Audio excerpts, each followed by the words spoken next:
Today's Animal Spirits is brought to you by YCharts. The Fed recently cut rates for the first time in over a year. Unemployment's ticking up, bond yields are sliding, and those big cash payouts everyone loved, they're already starting to shrink. Advisors, your clients are going to have questions about what this all means. YCharts' new Fed rate cut deck helps you answer them with intuitive charts and context. You'll see how lower rates filter through to mortgages, credit cards, and household budgets, where bondholders are benefiting as yields fall, and what history shows about stocks when the cutting cycle begins. This is just one of YCharts' many free resources designed to help save you prep time and keep you ahead of client questions. Download your copy today using the link in the show notes and get 20% off your initial YCharts professional subscription when you start your free YCharts trial through Animal Spirits. Of course, that's to new customers only. Welcome to Animal Spirits with Michael and Ben. Ben, how are you? Thank you for bearing with us. This took a minute. Yeah, a little technical difficulties, but we're here to go. Ready to go. Let's do it. All right. Before we start the show, I'm excited to announce that we're in Charlotte. Okay, we have 8 people there, but we want to go bigger. We were there last week to scope out some new office space, and we found a sweet unit. Is that the right term? Unit? I don't think so. Space. Sure. In the South End. I gotta tell you, that city is it's on fire. I feel like every city that I go to, there's cranes everywhere. Especially in the South. So how many more people can fit in the new office space then? Well, it depends. It depends. We want to hear from you. If you are in Charlotte, in and or around Charlotte, and you want to join the team, whether you're a financial advisor or an ops or something else, we want to hear from you. And we're trying to figure out how much space we need. So don't be shy. If you want to join one of the best teams in America, great people in Charlotte, growing rapidly, great people. Did I mention we have great people? Reach out to us directly at animalspirits@thecompoundnews.com or actually, and maybe, hiring at ritholtzwealth.com. All right. Are we talking about where you are right now, or are we going to say that for later? Go ahead. Okay. You go ahead. You're somewhere else. Oh. So I'm in Boston. Not to be confused with Austin, a la Road Trip. Good 90s movie. And I finally got to see the chart room. What's the chart room? The chart room is where Mr. Johnson of Fidelity used to print out every day different charts, whether it's whatever it is, if bond stuff, economic stuff, market stuff, and very famous. Been hearing about it for years, and finally got to see it. So they have a 15-foot wall with the history of the Dow, and then they've got another chart that shows like the same type of thing, except covers of Barron's and The Economist and different landmarks across the way. And then they've got your quilt that you love and just giant pieces of paper. Really awesome. Lots of fun. All right. So when we buy new office space somewhere, we need a chart room. We need a chart room. It's cool. Yeah, that sounds awesome. That's even better than a mud room. Ben, this might be early in the show for this, but just real quick, you're very observant about your travel episodes. You're always picking out different people. I got a This Guy of the Week award. And travel is great for watching people. This does happen on every flight, but it happened to me today where the guy was directly next to me. The person who is boom on a phone call as soon as you land. And there can only be one conversation going, right? Because it's a very tight space.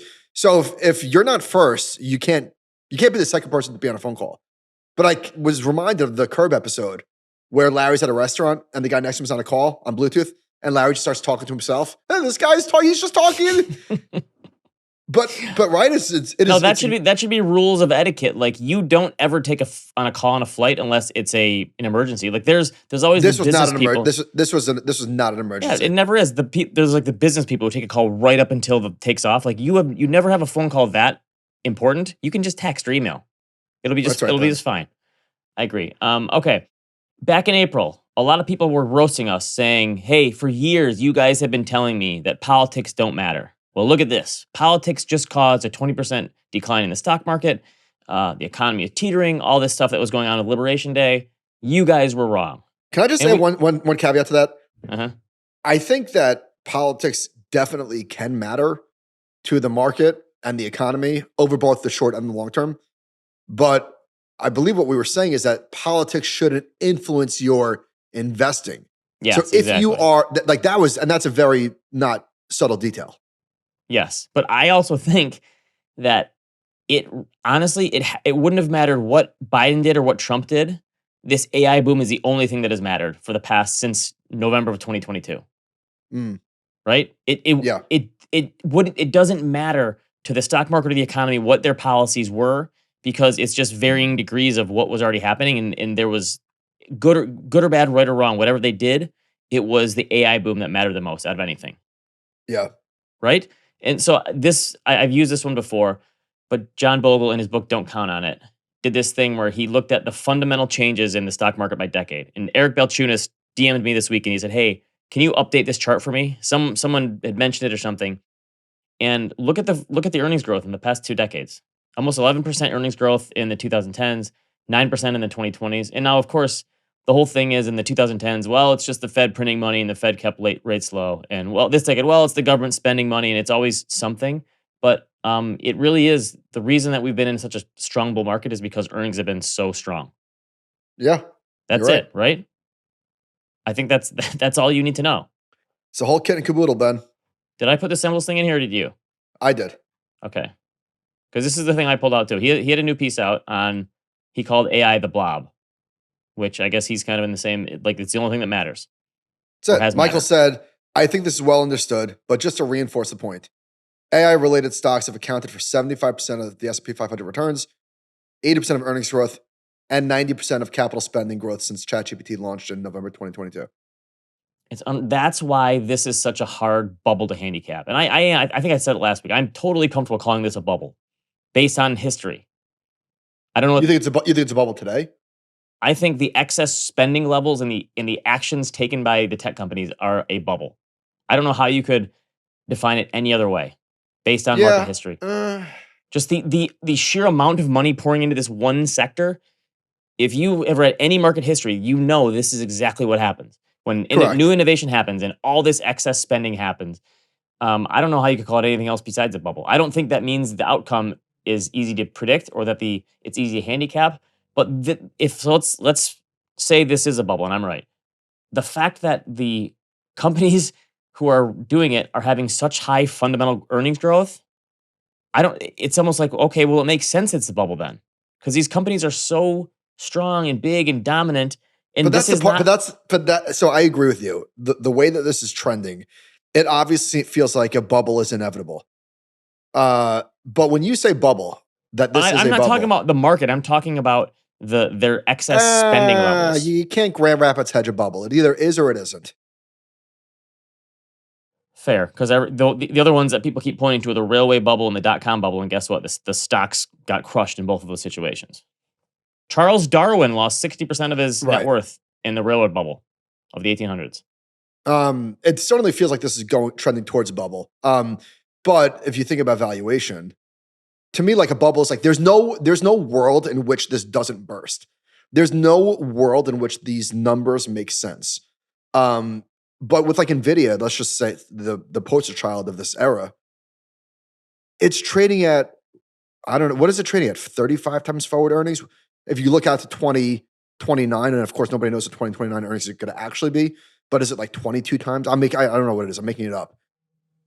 You know, someone hit a point to me last week on Twitter because I was tweeting about this. What is a worse scenario?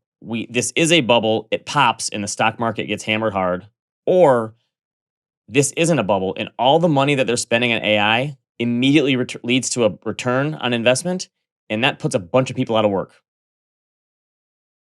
The paths forward don't seem. If those are the two paths forward, which one is preferable? Is there what's the third path?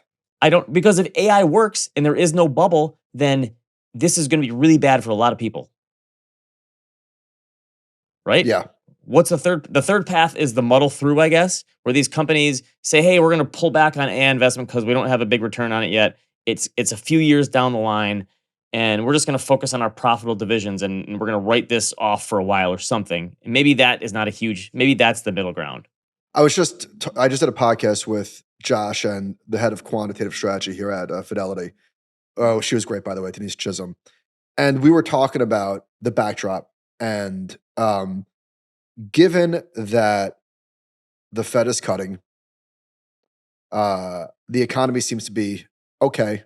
Labor market cooling. We all know the story. But the hyperscalers are going to compound their CapEx spend at 30% annualized, coupled with what Michael Sembla said, $1.5 trillion in annual defined benefit and defined contribution payments into the stock market every year, annual basis, $1.5 trillion. Well, that's what the number is now? Holy cow. Yeah. What is the bear case? Well, the bear case is the bubble popping. That's it. I know, but it's so obvious. And maybe it does. But I'm just like,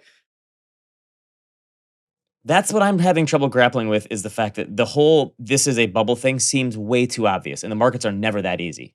Yeah, but if they're going to grow their spending by 30% a year, now eventually the bull market will end. Duh.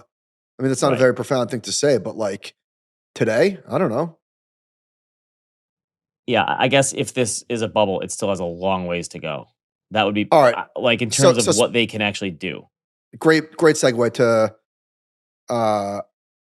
a tweet from Urian from Fidelity, the great Urian Timmer. Urian said, "It's worth remembering that while the top-heavy concentration during the late 1990s was quickly reversed in the early 2000s, during the 1950s and 1960s, the market remained top-heavy for many years before excessive valuations finally took their toll. In other words, this can take some time." So Urian's chart shows the top 50 versus the bottom 450. And what is that? Oh, percent of market cap. Okay, that's what it's showing. This would be way easier to understand if it was a pie chart. Yeah, no, look how beautiful this chart is. That's a very good chart, yeah.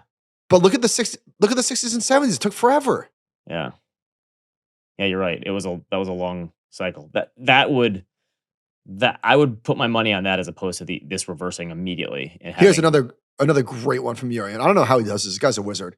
It's the Mag 7, and overlaid is the trailing earnings per share, as well as the dividends and buybacks is that hundreds of billions? Wait, could it be hundreds of billions? Yeah, I guess so. And it's being supported by fundamentals. And of course, predicting when that peaks is good luck, but that's why I hesitate to say that this is a bubble, because it's being supported by fundamentals. And it's not only a multiple expansion and hope and promise and hype, and we'll get there.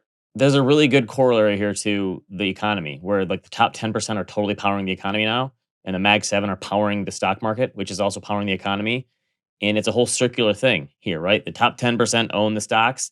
The stocks that are doing well are big and make a ton of money. And it is like one of those things where what hits this off its axis? All right, so here's what it is. It's leverage.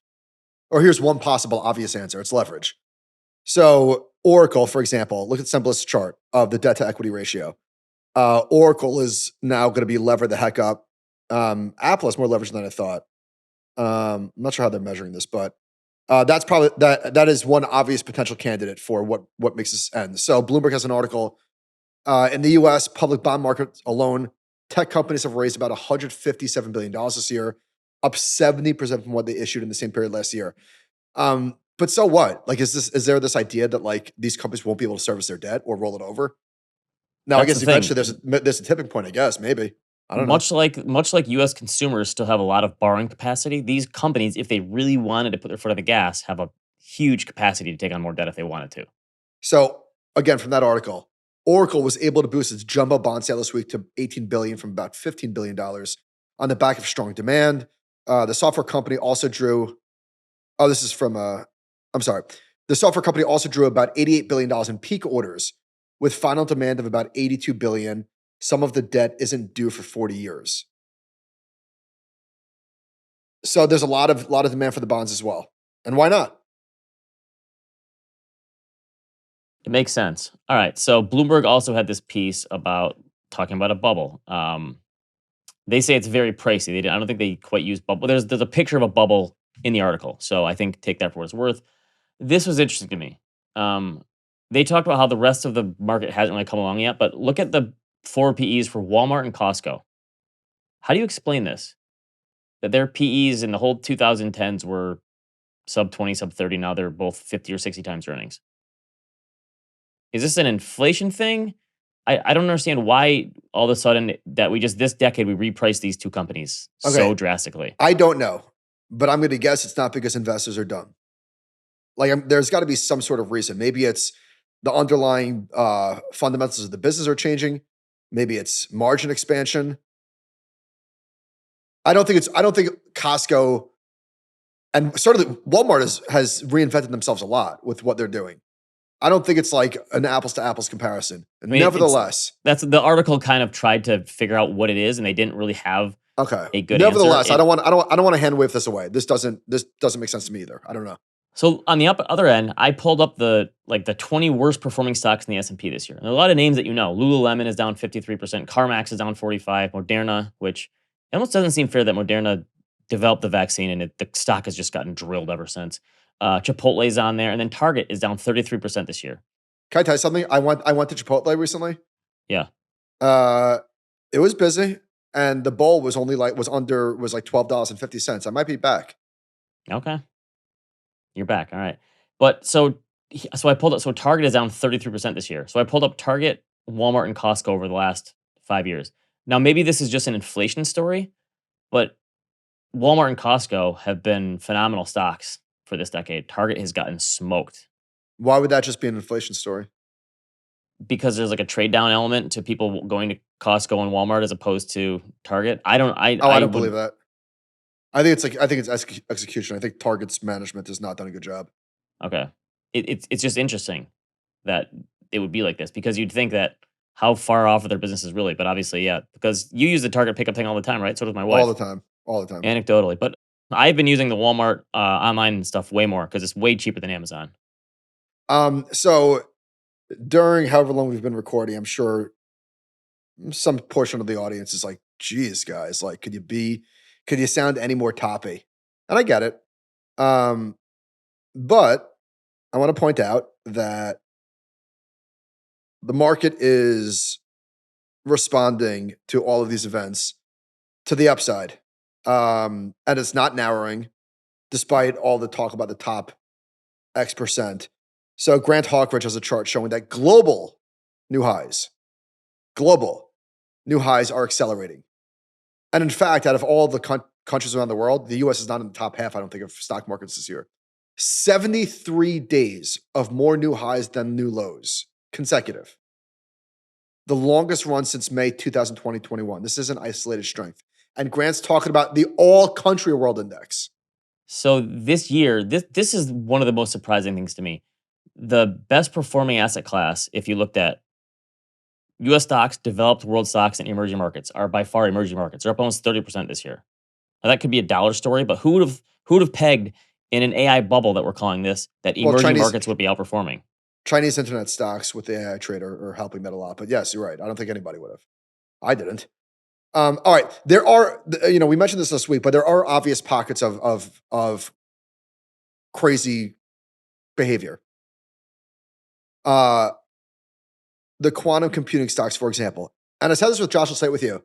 I don't think it's crazy to make money. I don't think you're dumb if you're making money. If these stocks are up 1,000% and you're making money, to me, that's smart. Call me crazy. It's smart to make money. Now, if the bear's thesis comes to fruition and these stocks fall 90%, well, then obviously the people that are making money now are not going to look so smart in hindsight. We'll see. Okay. Yeah. You feel like a smarter person if you're mocking those people, though. Yeah, which is kind of I've seen this movie before. It's kind of ironic. The people that are not involved, that are just chirping from the sideline, are like think that they have intellectual superiority than the people that are actually making money. And listen, believe me, I get it. That's one of the main reasons people become perma-bears, because it gives you intellectual superiority. Yeah. So anyway, Bespoke tweeted the 4 biggest speculative quantum stocks: Ionic, Rigetti, Quantum. I don't know what's QUBT, QBTS, whatever. Quantum. They're both quantum something. Came into today up an average of 2,750% year over year. Analyst estimates combined 2025 revenues for these companies will be about $124 million. They have a combined market cap of $46 billion. That's 371 times revenue for the group. Now, this to me feels like a bubble. Again, like maybe I feel I shouldn't comment on what a bubble is and isn't, because I don't know these names, and maybe the $124 million in 3 years from now is $5 billion. I have no idea. But this seems pretty optimistic. Okay. Just being up 3,000% in a year. Yeah, that seems like a lot. Well, being up 3,000% in a year and trading at 370 times revenue. Yeah, that seems optimistic. Now, one of the parts that I didn't mentioned earlier that's really important to what's the bear case? There's still a wall of worry. It's not like there's investor euphoria, the quantum names notwithstanding. We talk about S-Tax's report from Schwab. Bank of America has a chart showing that retail, institutional, and hedge fund clients were all sellers last week. And if you look at the 4-week average, they're barely in. People aren't piling into the market. It is weird. Okay, here's the opposite side. I feel like we could do this back and forth thing. So this one from Gunjan on Twitter. She says the number of leverage ETFs has doubled over the last 3 years, and assets under management have almost tripled since 2022 alone. This is from the Ritholtz Group. But to me, this is not proof of anything other than people like to speculate, and it's a lot easier for them to do so. Now, it is obviously true that risk appetite increases in a bear market, in a bull market, obviously. But this in and of itself, okay, so people. This is why it's harder to handicap now, because there's so many degenerates out there. Howard Linden calls this the degenerate economy now. People who have taken the sports betting, event betting thing to the stock market, and they're just trading their faces off with leverage ETFs and options and single stock ETFs and all this stuff. And that's just kind of part of the game now. Why did you need to put a hat on? Because I'm not embarrassed about the Giants for once. Okay. All right. All right, so Jason Zweig wrote a good piece about Jonathan Clements, just a review, and talked about their working relationship and their friendship and all this stuff. And I thought this was an interesting point Jason made on how things have changed and why behavior is better. And I think why we can separate the fact that there are still some degenerate people from the fact that most people are way more well-behaved. So he says, he's talking about how different things were in the 90s and 2000s. He said, in today's investing landscape where you can own the entire stock market for 3 basis points in total annual cost, it seems incredible that investors used to be told index funds are for losers, mutual funds sold by brokers charging commissions of at least 5% outperform funds that don't charge commissions at all. Investments with high annual expenses outperform those with low costs. Newsletters and market timing services can beat the market. You always need more insurance coverage no matter who you are. High-cost annuities are the key to a safe retirement. Paying commissions for financial advice is better than paying an annual or hourly fee. Individual investors are the dumb money. And he said, Jonathan, when he started for the Journal, those were treated as gospel. And I totally remember coming up in the business and people saying that index funds are for losers. Who wants to be average, right? And I think just the fact that people now know that this is all garbage, most investors recognize the fact that this stuff that is, if you just take away that stuff, that whole gospel that people can actually, because the problem is people in the past couldn't really look this stuff up. It was hey, I got a guy. He's got a name on the door. He's telling me this is gospel, so it's gospel to me. Now people can look this stuff up and know. That's part of the reason that behavior is so much better. This is the era of retail investors' dominance. And it's not going to last forever. But so long as their favorite names keep going up, party. Well, and the fact that so many people now just decided, I'm going to buy index funds and ETFs. I'm not going to try to. Some people still are, obviously, and a lot of those people are beating it. But most people have said, I'm excusing myself from the game. I'm done. I'm not going to pay fees. I'm not going to try to time the market. It depends by age cohort, because the young people are not saying that.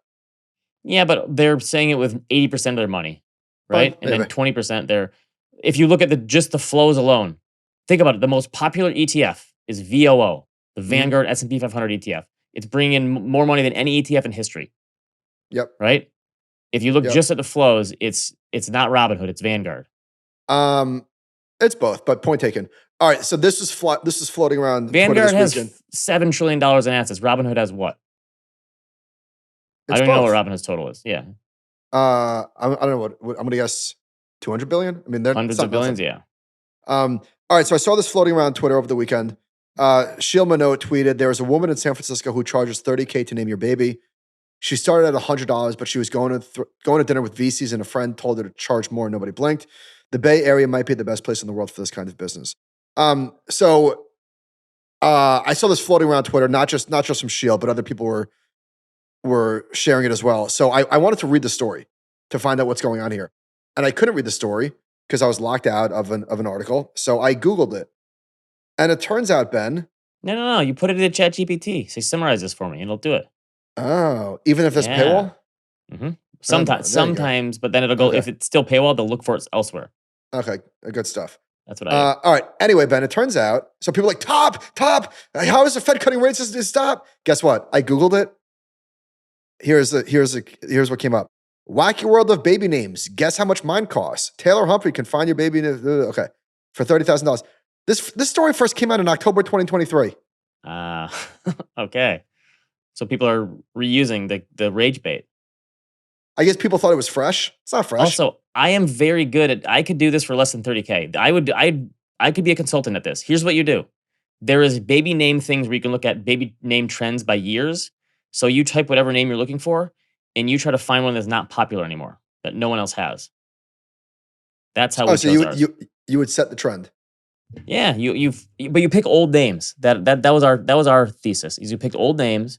But I feel like Libby is a popular name. No.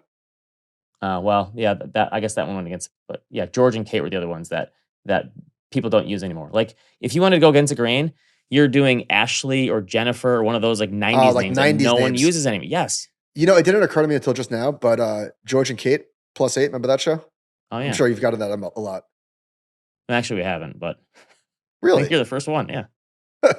Okay. All right. So Heather Long, we got some economic data last week. Wow. Final read on Q2 GDP is 3.8%. Consumption was 2.5%. Both goods and services spending was healthy. The U.S. consumer remained a lot stronger than many thought, even in the midst of the stock market sell-off and a lot of trade uncertainty. I, for one, can't believe it. I thought that there was going to be some sort of retrenching, and I'm talking at the aggregate level. I know, at the lower level, there certainly is. But I'm surprised that it didn't really seem to slow us down at all. And I wonder, Ben, did the Fed make a mistake?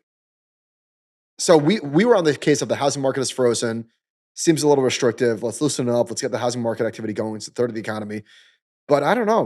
Maybe I'm second guessing myself. Like, should we be cutting into a CapEx super cycle with inflation potentially reaccelerating? Like, is that the right move? I think the labor market is the thing that worries them the most. Yeah. I mean, but to your point, I pulled this up from Exhibit A was on today. The GDP now for this upcoming quarter is 3.9% again, which is you're right, it's kind of insane that growth keeps coming in. And I don't know. I still think why should we punish the housing market because Mark Zuckerberg wants to spend a bunch of money on AI? I don't know if I think I'd take the housing market side over Zuckerberg in that scenario. All right, when you frame it that way. Here's a headline from Bloomberg. Rich people feel pretty good right now. And they showed the daily consumer sentiment index, which we're going to talk about later. I've got questions. They break it down by income level. And there's just a big gap between people that make over $100,000 and everybody else is really the TLDR. Makes sense, right? So I saw this other chart you put in here that shows how people making 100K or more, their sentiment essentially tracks the stock market. Like that's a good chart. That's a very good chart, and that makes a lot of sense. So I updated this. I've done this before. The household and housing ownership. So 87%, the top 10% owns 87% of the stock market, and then the bottom 90% owns like 55% of the housing market. So the middle class, housing is the thing. So the fact that housing is stuck right now and kind of prices, I know prices are still going up a little bit and all-time highs in housing prices, but it's certainly cooled off, obviously, and the stock market hasn't. So the fact that the lower and bottom tier housing is their big asset, but the top 10% stock market is their big asset, it makes sense why this is the case and for sentiment reasons and financial reasons, right? This is also like, this is why we're never going to fix inequality though in this country. It's a feature, not a bug of this system. The fact that the stock market is so important and powerful now for so many more people. Like think about it, 62% of people own stocks in this country, right? Like I think the stock market is just so much, like you couldn't have the Great Depression happen today because back then 2% of households owned stocks and it didn't really matter that much. We wouldn't allow it to happen today. We wouldn't let the stock market fall 80%. It would never happen. No, would not happen. Looking back on the period of 2021, and there was a lot of finger pointing at Robinhood. People were upset about turning the investing, which should be a long-term boring endeavor, into people hate the addictive. confetti. Guess what? God bless Robinhood. Like I think that with the benefit of hindsight, where I landed is more people in the market, the better. Now, caveats abound. Obviously, people got wrecked, and obviously, people are irresponsible. But that's nothing to do with Robinhood. Yeah, but they brought millions of new investors into the stock market who learned that, oh, I can make money in the stock market. And again, short-term lessons notwithstanding, like whatever. Over the long term, owning stocks is a good thing. Getting people in the market is a good thing. Hard stop. Yeah, okay, that's true. But the fact that it's so much more important now just mean the rich will continue to get richer because they have a greater share of the stock market. So like, well, there's that. We're literally never going to solve wealth inequality. Let's be honest with ourselves. Yeah. All right. So somebody emailed us a few weeks back. So we read a tweet that 40% of the mortgages that banks hold are adjustable rate. Somebody said that's nonsense. He said U.S. banks are the single largest entity of holders of mortgages and mortgage-backed securities, around $2 trillion worth. Of that amount that is not a fixed rate agency MBS, the rest is raw mortgage loans that the bank originated and decided to keep the raw loan on their balance sheet, held for investment, as opposed to selling that loan to Fannie and Freddie. So why is almost half of those raw loans held in ARMs? It's because an ARM loan has about a zero interest rate duration risk for the bank. The bank gets to hold that loan with a yield of over 5% and have a limited duration risk. It's a home run for the bank. So they're offloading the other mortgages and holding onto the ARMs, and that's why it's such a big percentage from them. Correct. And other people own the other mortgages besides banks, where ARMs as a total are like 5 to 10% or something. So he also said, side note, the people taking out ARMs today are the rich people. It's not the people that can't afford it. It's the people that say, I'm good. I just need the house. Like I don't, right? Right. Yeah. Right. I don't need to pay my loan down. I don't care. He said this kind of borrow is about a less than 1% chance of default rate. So the banks love holding that rate. So anyway, this guy said, he finished with Mike, we need more updates on your selling and buying your house. How was it dealing with the agents? Did you pay a buyer's agent fee? Any inspection stories go? Yeah. Don't you have to like bring your own lawyer in New York to buy a house or something? Yeah. We don't do that here. No lawyers? No. I've never hired a lawyer for anything in my life. Wow. Not once. What about the contract? That's what realtor's for. Why do we need a lawyer? Realtors don't do contracts, do they? Yeah, they do. And then the closing office. I don't have a lawyer when I buy and sell a house. Hey, before I get to this, so I have a decent story, I suppose. What are the rules with? All right, I'm the new guy on the block. Okay. How long does the window stay open of me introducing myself? Because eventually it slams shut. Like, and I don't know where the line is, but in my old house, and I was there for 6 years, there's people that didn't say hi to for 3 months or 6 months, and then it's over. You can't introduce yourself to somebody a year after you've been at the block. Yeah, no, you just you as you drive by them, you wave. That's it. So big wave guy. Robin's like, oh, you're a big wave guy. Yeah, I want to ingratiate myself to the neighborhood. I do the wave every time too. You have to. Yeah. Yeah, of course. But no, I think you put it off for as long as you can. You don't want to have those conversations unless it's like forced upon you. No, you got to introduce yourself. Nah, never. Okay. No, we did, but it was mostly when we moved in, people coming to us to say hi. You know, I got caught in one of these awkward situations. I remember this vividly because it was just so uncomfortable. So I remember in Park Slope, I would strap Kobe to my chest and take him to daycare. And there was a dad that we would get there at the same time every day. And like, maybe I had felt like 6 months, a year into it. I don't know. It was a long time, way past the appropriate time of introducing yourself. So I had my Bose headphones on, my noise canceling headphone over the ears once. And I took him off to introduce myself. And I think as soon as I did that, he like turned his body half a turn. And so I like missed him. And then I'm standing there with my headphones off and waiting we missed each other. And I was very uncomfortable. That's very good etiquette though. Whenever you talk to someone, take your headphones out of your ears. Oh, I see people talking with if I have some I'm listening to something in the store and I see something, I immediately take them out. Yeah, of course. It's very obnoxious not to. Okay. So what was your experience like buying and selling a house? Not to bore listeners to death.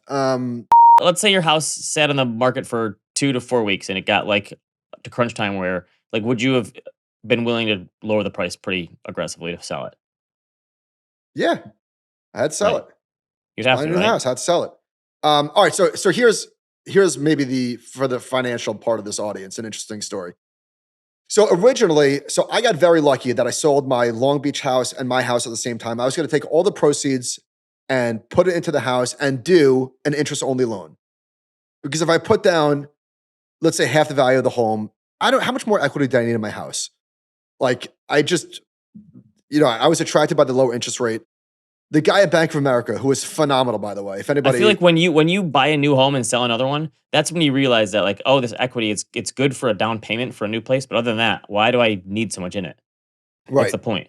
That's the same feeling I had when I sold. So I was going to get a 5% ARM, and he said, "Hey, listen, I just want to throw this out there, because you're getting a jumbo loan for $900." You can do a rate modification, which is effectively a refinance. The difference is I don't have to submit all of the documents, which is a huge pain in the A, right? Like documents for days. And I don't have to do any closing costs or any taxes. It's just $900. And every 25 basis points, I could do the rate modification as many times as I want for $900. So I said, that does sound attractive. So I'm like, all right, so what's the 30-year mortgage rate today? And every day he's like, hey, it's still 6%. But what was moving every day was the closing cost credit they were going to give me. So he would say, all right, it's 6% with $4,000. Next day, 6% with $11,000. Next day, 6% with $7,000. So I said, hey, why are the closing costs moving around so much? Like, how do I get more of that? He said, well, the maximum amount that we would give you is 2% of the value of the home. I said, holy shit, 2% of the value of the home. What do I have to do to get that? He said, you have to accept a higher interest rate. Okay, how much? 6.5%. So I said to him, let me ask you a stupid question. Can I do that and then still do the rate modification after my first mortgage payment? He said, yes. I said, really? What? Like, why would the bank allow that? It doesn't make any sense. Because rates are going to come down, right? He's like, yeah. So I said, so why would you do that? Why would the bank allow that? He said, because in the last couple of years, a lot of people that did that, thinking rates were to come down, got stuck. Right. Yeah. So it's not like a guarantee that rates are going to come down. He goes, you're gambling. I think it's a smart gamble. I said, so do I. So you're effectively a bond trader right now. I'm a bond trader. You're trading mortgage and I might be the best mortgage-backed security trader of all time, because I got the 2% against my closing credits. And he called me last week. He said, I got good news for you. I was 6.5%. Now, 5.375. Huge. Why did it drop so much? Interest rates came down. The 10-year came down pretty good. It's a massive drop, though. You timed it pretty good. Yeah, so I got very lucky there. But anyway, I'm looking at like the documents and the amortization schedule and how much principal I'm going to be paying. I'm sorry, how much interest I'm going to be paying. Nobody actually makes money on a house. When you say, oh, my parents bought it for 125 and they sold it for 800. Okay, well, how much did they actually pay? Because it's not the sticker price. Right. The ancillary costs, all that stuff. Yes. I'm convinced no one actually has any idea what the return of their house is, because no one keeps track of everything involved in the buying and selling, and you can't tell what you would pay for rent somewhere, and it's an impossible calculation to make. No one knows. So this is not a popular thing to say out loud, but I almost wonder if a lot of people that wanted to buy a house who otherwise invested it in the market and rented are actually in a much better position. Now, I made this point to you like a month ago. You don't remember that? Yeah, great point. Now, the obvious caveat is that if you outgrew your apartment because you have 2 kids and you need to be in a house, horrific, right? Like awful. It's a lifestyle choice for most people. That's the thing. It's not an investment. It's a lifestyle awful. But the people that are not in that situation, who were going to buy a house just because they thought that that's like what you do, not only did they not dodge a bullet, but maybe they benefited. Yeah, they could be in a better spot. I think so too. All right. Anything else from your home? You're good? No, I just want to let the listeners know that maybe there's some oversharing that needs to get edited out, but otherwise, pretty good. Business Insider had this piece on Nepo home buyers, and this is really surprising me. It's a share of buyers with financial help from their family or friends, and it's been going down actually. I don't believe it. For first-time home buyers too, and all buyers. It's been going down for the past 5 years or so. And then they look at the down payment sources. Hang on. Where's the data coming from? How could you prove that somebody's getting National Association of Realtors has a huge report they do on this. But how do they get the data? It's a survey, obviously. Yeah. I think it's a pretty big survey they've been doing for 25 years. And well, if true, wow. It's surprising, right? I would have thought for sure this number would have been going way higher. It was higher coming out of the great financial crisis, which that makes more sense to me. So you know what this tells you? The people who are buying homes this is more wealth inequality at work, are doing fine financially and can afford it. Even though it's more expensive, they can afford it. So like the profile of the buyer is in a very good place right now. It is also weird. I mentioned earlier, like intellectual superiority, people saying, oh, you shouldn't buy this. There is a lot of moral superiority going on about this whole topic of conversation around the economy, where it's like a race to say, how fast can you say that the bottom 10% are getting left behind? Right. Right. It is a weird sort of dynamic that's going on. Yes. And when have we ever been in an economic environment when the bottom 10% wasn't getting left behind? That's the way like this economy works, right or wrong. Now, I think everybody would agree that there is a lot of effed up stuff in this country and in wealth inequality, and the fact that people go hungry is like makes no sense at all. I think everybody would agree with that. But it's just this weird thing how like when discussing how things are pretty good, there's like these people that always feel the need to point out that inflation is hurting the bottom 10%. You also have to remember though that not everyone stays in the bottom 10, 20, 30, 50%. People move up and down income, wealth stratas. It's not set in stone forever. It feels like it is, but it's not. All right. Bloomberg had this big piece on private equity. Did you read this? Not yet. Here's the headline. Some PE firms doomed to fail as high-flying industry loses its way. Now, they're saying the fact that distributions have slowed so much is causing a real problem. So they said, I buy that. At the current rate, it would take about 9 years for customers to collect their money from more than 12,000 companies held by U.S. buyout funds, according to PitchBook. That sounds like a weird data point. Well, it's just saying if the distributions continue at the current pace, it would take a very long time for them to get their money back. So that's making them very reluctant to give more to the firm. So they said private equity funds right now are seeking $3.3 trillion in new fund commitments. And so they're saying, how are they going to get these investors to commit to new funds when their old ones are paying back so slow? And this is, of course, why we're moving into RIAs and the wealth. I think we'd all like to solve the puzzle. Wealth management. Right. So here's the thing, though. So they said at mid-year, so this is the reason why this is not a crisis, or it won't develop like a crisis. It'll just be a slow-moving train. At mid-year, the industry was holding about $1.2 trillion for potential deals, almost a quarter of that pledged at least 4 years ago, making deployment even more urgent. Like, they're sitting on such a war chest of capital, like that they can keep shoring up these companies if they want to keep them alive. And how many distressed funds have been raised that haven't been able to allocate? Right. Right. Yeah, waiting these for the people distress that like fantasize everything burning to the ground. Have you not learned anything? That's not how it works. No. They changed the rules. Right. People are incentivized to keep things going. Yeah, that's not.